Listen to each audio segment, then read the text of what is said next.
state is proceeding on the lesser included offense of possession of a controlled substance penalty group 1 to 4 grams. That's a third-degree felony. The range of punishment is anywhere from 2 to 10 years in prison and up to a $10,000 fine. Right out of the gate, pause here. This isn't a small charge. A third-degree felony in Texas means real prison time. 2 to 10 years. This is the moment where a lot of defendants realize probation is not a get-out-of-jail-free card. It's a razor-thin escape hatch. Would you take this deal knowing one mistake could send you away for a decade? 2022 CR 3997, State of Texas versus Vanessa Vega. Can I have parties announced for the record for the state? Ryan Grimmer for the state of Texas. John Robertson for Ms. Vega. And are you Ms. Vega? All right, I'm going to need you to speak up so the court reporter can hear. Defense, I'm showing you the acknowledgement of discovery. Have you received all the discovery in this case, and did you review it with your client? Yes, Your Honor. Court will find that the state is in compliance with discovery. Ms. Vega, I'm showing you what's entitled application for deferred adjudication or community supervision. Did you review that document with your attorney? Did you understand it, and did you sign it? Yes. Next, I'm going to show you what's entitled true bill of indictment. Did you review that document with your attorney? Did you understand it? Yes. Counsel, do you waive the reading of the indictment? I do. State, are you proceeding on the indictment as presented? We're not, Judge. At this time, the state would make an oral motion to proceed on the lesser included offense of possession of a controlled substance 1 to 4 grams. No objection.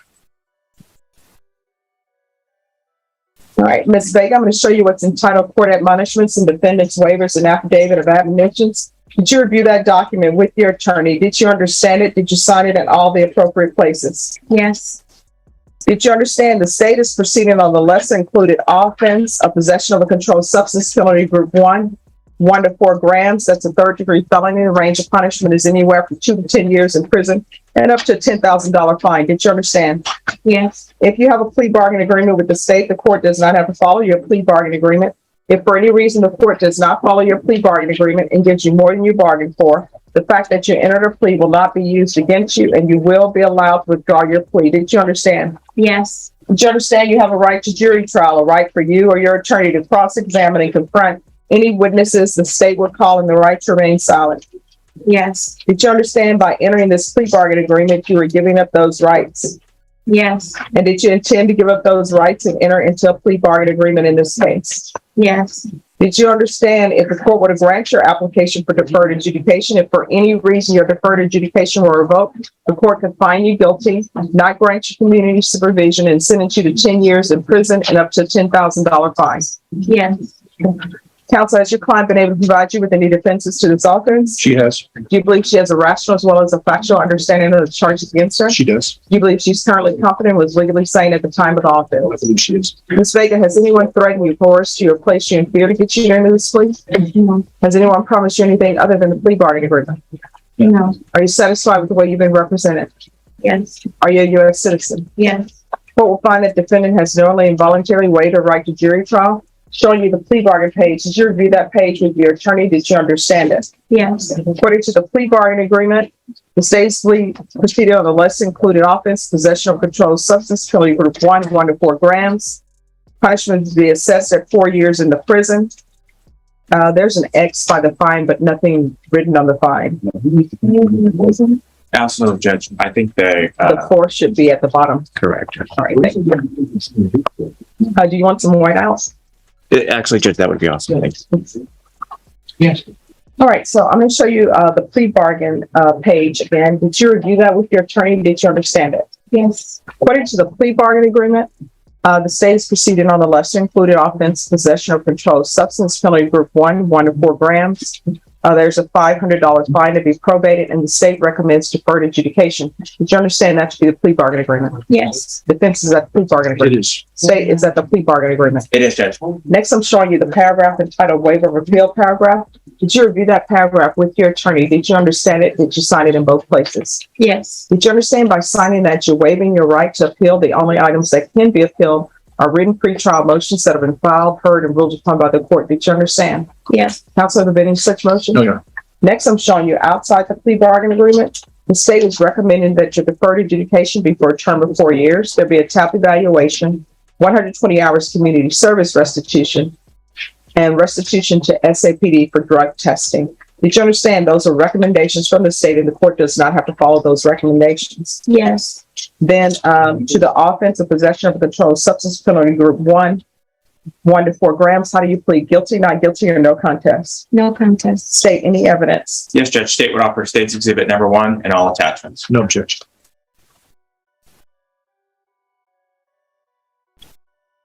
Ms. Vega, I'm going to show you what's entitled Waiver and Consent to Stipulation of Testimony and Stipulations. Did you review that document with your attorney?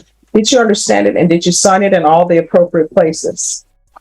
Yes. Again, did you understand you have a right to jury trial, a right for you or your attorney to cross-examine and confront any witnesses the state would call in the right to remain silent?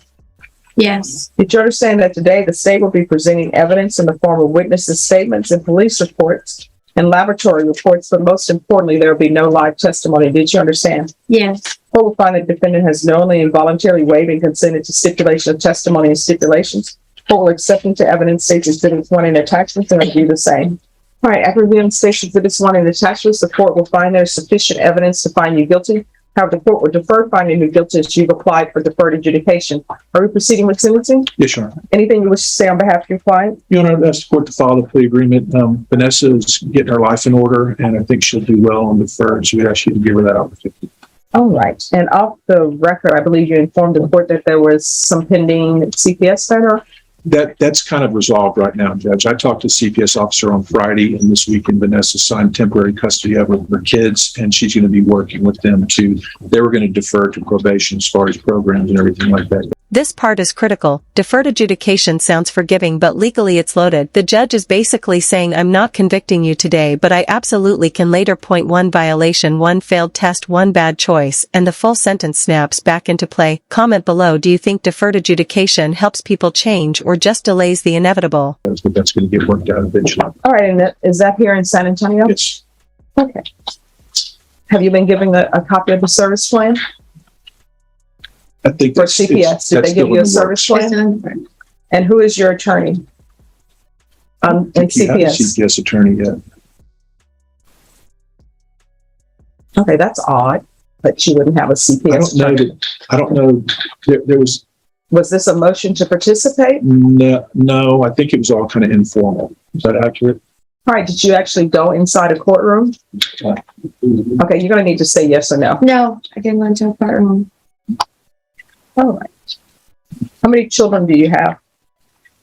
2, What are their ages? 14 and 6. And are they with your mom?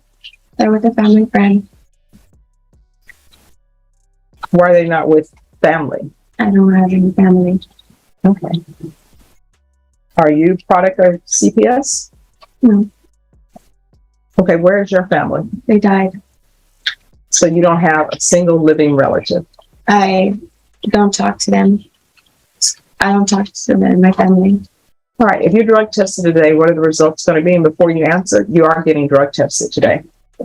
Okay, what are you going to be positive for? Methamphetamine When's the last time you used? this weekend. Okay.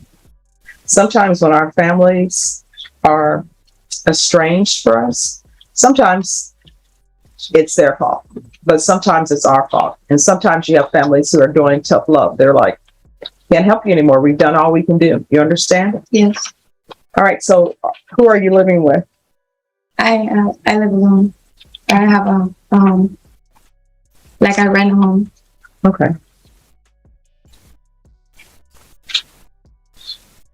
All right. Are you employed? Not currently. So how are you supporting yourself? I just lost my job, so I'm looking for employment. Okay. Did you lose your job or did you quit? I got fired. Okay. And what type of job are you seeking? Like sales, customer service. Okay. All right. This is what the court is going to do. The court is going to sentence you to 4 years deferred adjudication, $500 fine, probated. There's to be no contact with Roger Anthony Gonzalez. That's Gonzalez. There's to be 120 hours of community service restitution. 40 of those hours will be waived if you provide the proof of the COVID vaccination with the booster. The court is not requiring you to do that. but if you do 40 of your hours will be waived. I'm going to want parenting classes. And once those parenting classes are complete, then the remaining of your community service hours will be waived. There's going to be the UA hotline,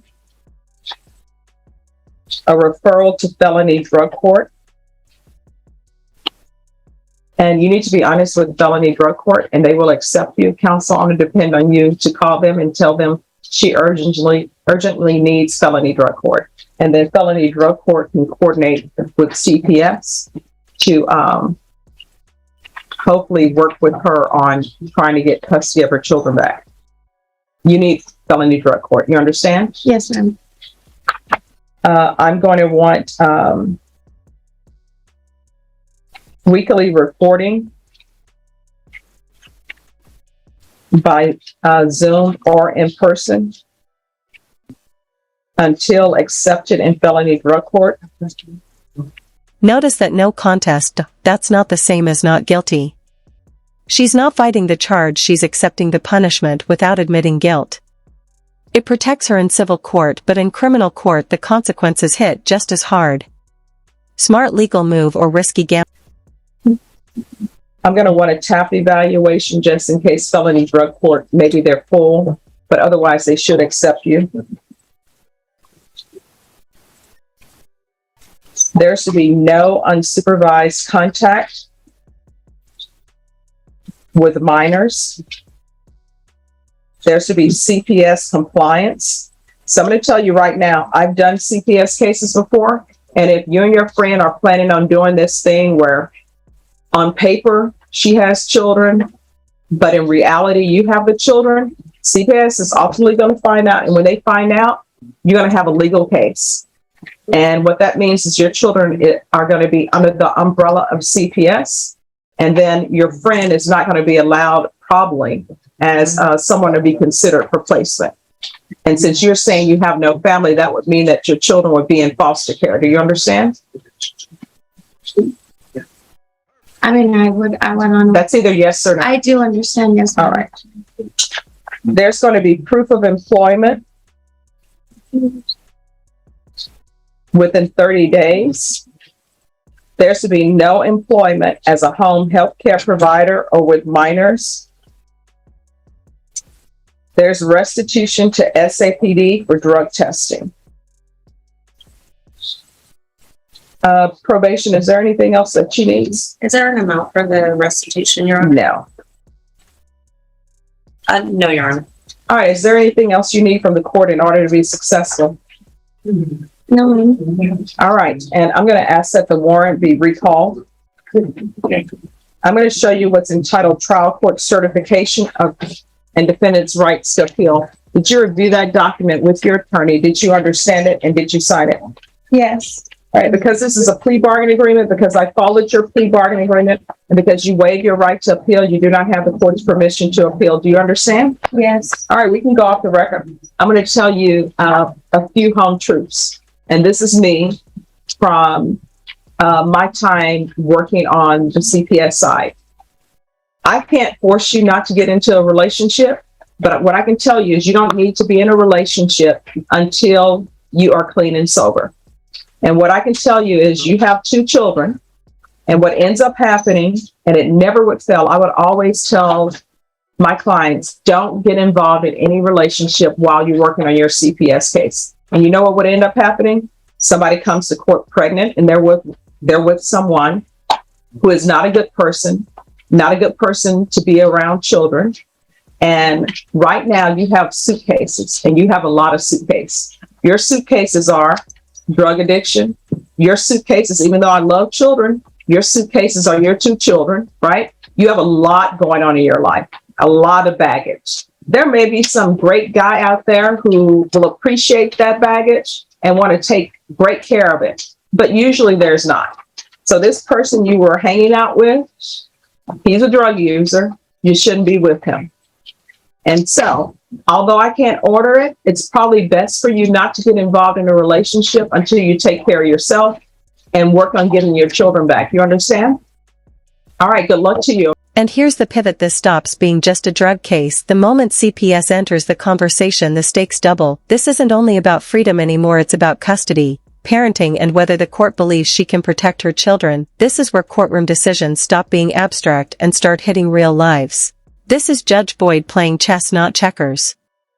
Felony drug court isn't punishment, it's controlled pressure, weekly reporting, random testing, CPS coordination. Every safeguard is designed to box her into sobriety. But here's the question: is this structure a lifeline or a setup for failure? That final speech isn't legally required, it's judicial reality. The judge is warning her about patterns, relationships, and choices that destroy cases just like this every day. This wasn't a lecture, it was a last warning. If you were in her position, would you see this as mercy or as the hardest road imaginable?